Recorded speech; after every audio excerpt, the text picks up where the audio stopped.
Hi, my name is Sunny, also known as the Motographer. Welcome to XBHP. We are riding and driving the best machines made on planet Earth. This is the XBHP Power Tour 2023. Let's go. So guys, I'm here in Sydney at BC Performance with the Ninja H2 here. And it's a very exciting day because today I'm going to go on the dyno with this bike and see how many horsepower it actually produces, especially at the rear wheel. And I'm going to learn a little bit more about dyno other than just the numbers, just the superficial stuff. I'll try to do that.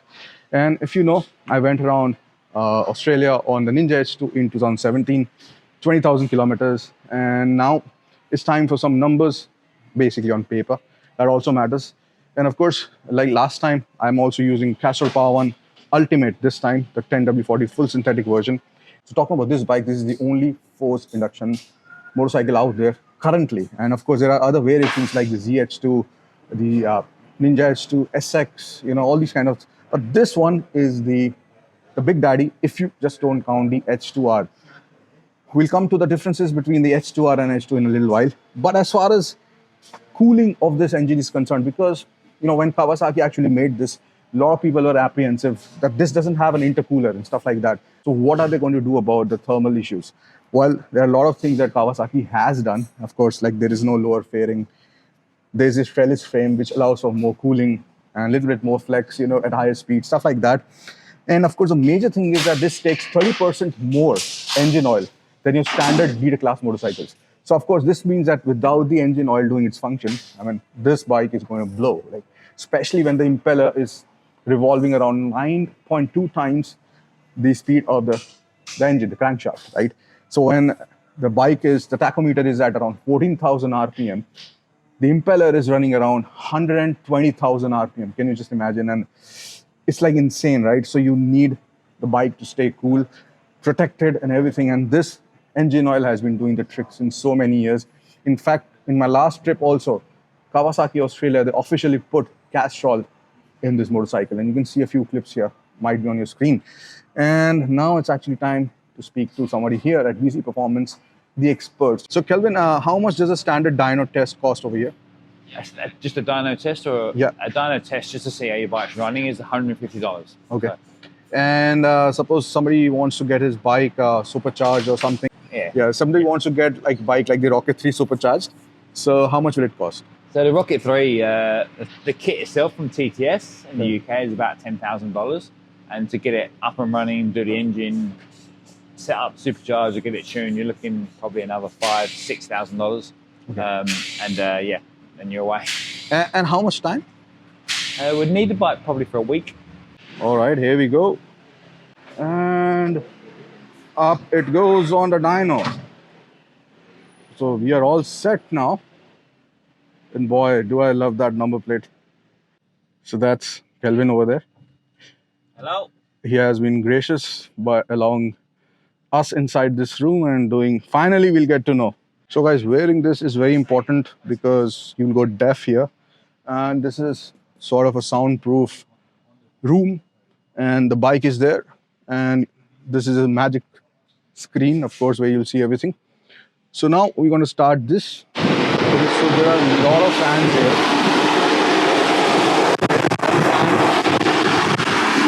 There is the other fan.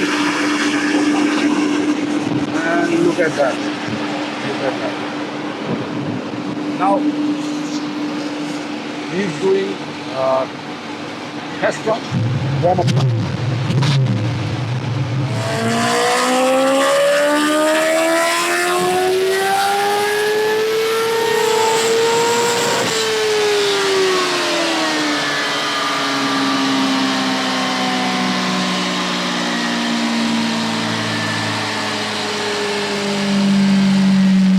So guys, I hope you enjoyed that. It was quite a dramatic scene inside this room. You called it a dyno room, right? Dyno room, yes. Dyno room, okay. Yes. Like sweet and simple. But yeah, so this is Kelvin, and Kelvin, I just found out that we are not allowed without a license to actually go on the dyno. Yeah, something like that. Yeah, you're not insured. No, It's not. Yeah, we can't do it. It's not. Right. Yeah. So that is something new that I learned because I was, in the anticipation of actually going on the motorcycle and doing the dyno myself. But yeah, just as a bystander, like, it was an exhilarating experience, seeing the bike just standing still over there, yet the RPM going up. And finally, that power figure that you see, 226 at the rear wheel, which means around how much at the crank? Yeah, you're looking at 250, 260 at the crank. 250, yeah, right. Definitely, yeah. So guys, this is what the manufacturers, they actually, quote you, print in the brochure. And of course, then it's safe to say that this bike is producing 255 horsepower. Let's average it out. And what does it mean on the road? Of course, numbers don't mean anything unless until it actually translates. So good riding experience on the road. Kelvin, we want to learn from you. What all things that does a dyno tell? Does it tell about the health of the bike, the engine? What all things can we learn from a dyno? Yeah, 100%. So obviously the biggest thing we're trying to achieve on a dyno is making sure the bike is running to its optimum. Yeah. Okay. So we're making sure the bike has optimum fuel, so the AFR reading. So we read exhaust gases and we make sure that we have the optimum AFR reading. Okay. Then obviously we make sure the ignition is in the right area, and then obviously with the H2s, because it's got an electronic throttle body, we can actually modify your ETV maps as well, which make it smoother, easier, faster. We can modify it to how you want it, to be fair. H2R is a race bike. It's a race bike. A race bike comes no warranty at all. Warranty, so there is actually a few differences inside the engine. Yeah. We actually do a lot of work for customers on H2s. We fit the H2R engine internals into a H2. Oh, you can? Yes. And a standard H2R on our dyno, standard is about 280 horsepower. At the rear? At the rear wheel. Wow. Yeah, so they come unrestricted. There's a few engine internal differences. Obviously the map is completely different. There is quite a few differences, and the standard H2R is about 280. Once we finish tuning them, we're at 300 horsepower. So needless to say that it will void the warranty if you 100%. 100%. Yeah. All right, guys. So I'm past the warranty period, I think, on this. But anyway, look. Sorry, on road bikes, I'll just jump in. Like, if you get your bike tuned by anybody and it's still in your warranty period, it's up to the selling dealer. It doesn't mean it's completely void. Oh, okay. The warranty, H2R has got no warranty. That's what I thought you were talking about. Sorry. Yeah. So. All right, cool. So how is the bike running? My bike? Good. You run good. Yeah. Okay. So 226 is what we'd expect from one of these. It's nice. It's been tuned well. It was a smooth ride on a dyno. There was no untoward surprises, as we can get. It's probably the highest kilometre H2 that I've had on my dyno. So, because most people don't ride around Australia. All right, guys, a word about our sponsors, Castrol Power and Ultimate. Now I spoke about how this bike has 30% more oil than standard lead class motorcycle because of the supercharger and everything. But one thing which you said, like the catchphrase, is intercooler. So when I read as a journalist, like online, that when Kawasaki announced this motorcycle without an intercooler, a lot of people were skeptical that it will not perform well because of the heat. So what do you think about that? So there's a bit of truth in that, that's for sure. Obviously, you can get maximum power at a standard H2, no problem. But you can't get it for longevity. Right. So it will start bringing the power back as it gets hotter. Yeah. So the bike, the ECU will read certain values of the bike, like the inlet air temperature, your vacuum pressure, and your obviously engine temperature. Okay. And when it starts getting up there, it will start bringing the power down. Yeah. The intercooler is meant to stop that. Okay. Yeah, the intercooler helps that. It keeps it all cooler inside the airbox and stuff, which obviously creates more power for a longer time.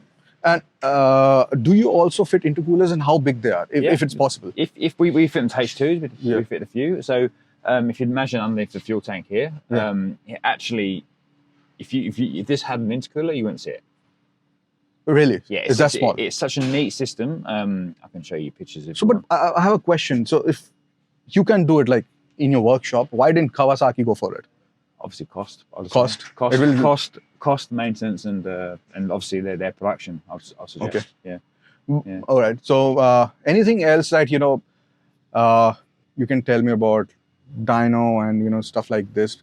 It's just like, okay, I have a philosophical sort of question.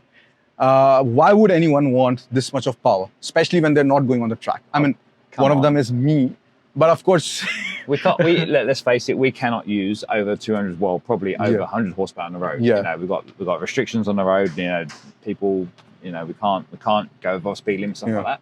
But when you're down the pub with your mates, you want to say you've got the most powerful motorcycle, don't you? Yeah, it's like dinner table talk, and of course, if you can do it, why not? And if it's not illegal, why not?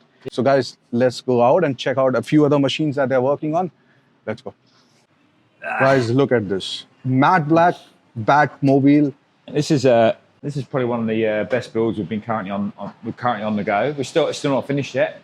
So it's obviously it's a brand new Triumph Rocket 3 R, and it has a TTS supercharger on it that we fitted. If you come around this side, you'll be able to see how neat it is, how the plenum and or the airbox kit. Guys, this is where the magic is. It runs off the front here. So TTS make this as a kit, they supply it, and then obviously we fit it, tune it, give it to the customer, and then he goes off and has fun at 300 horsepower.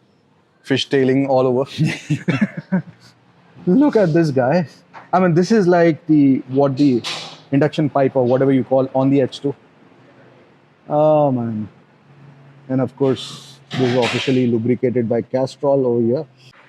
So the internals of the bike, like stock, are they good enough to handle such kind of power, like heat or whatever? Like 100%. These motors are bulletproof. Yeah. They're such a good motor. They're so strong, so torquey.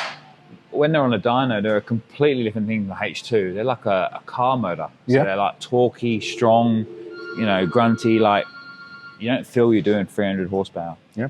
Yeah. This is a standard piston for the Rocket 3, so you can see the size of it. So this one is a stock H2 with a Van Diemen full system. We've de-restricted it. We fitted if you ever come over look here, we've got the K-Tech rear shock absorber in it. From a British company called K-Tech. We've got a tail tidy on it. We've tuned it to 220 horsepower, this one, roughly. 220 horsepower. That's a pretty conservative tune. This engine is stock. Obviously used Woolies Racing to flash the ECU. We removed all the ABS and uprated the front master cylinder to a Frando one, so the brakes are really, really good. And put H2 calipers on it. We changed the brake calipers to H2. Yeah, I think that's about it on this one. So another bit of Kawasaki history here. This is the Kawasaki H1 1969 model, which is actually, to be fair, the predecessor for the H2. This is what was made in the 60s, and these were known as the monsters of the 60s. 500cc two-stroke triple, and it was an animal on the road back in those days. So guys, because the front wheel was not spinning on the dyno, we got an error code which now needs to be reset, and that's why Kelvin is putting this over here, and that's the diagnostic tool, I think. So even the bikes are now like gadgets, I mean, since a long time. So there you go, guys. The bike is officially producing 250-60 horsepower at the crank and 226, as you saw, at the rear wheel. And it just went till 312 kilometers hour true speed on the dyno. Well, of course, there is no friction, there is no air, nothing, no drag, but still absolutely mind-blowing.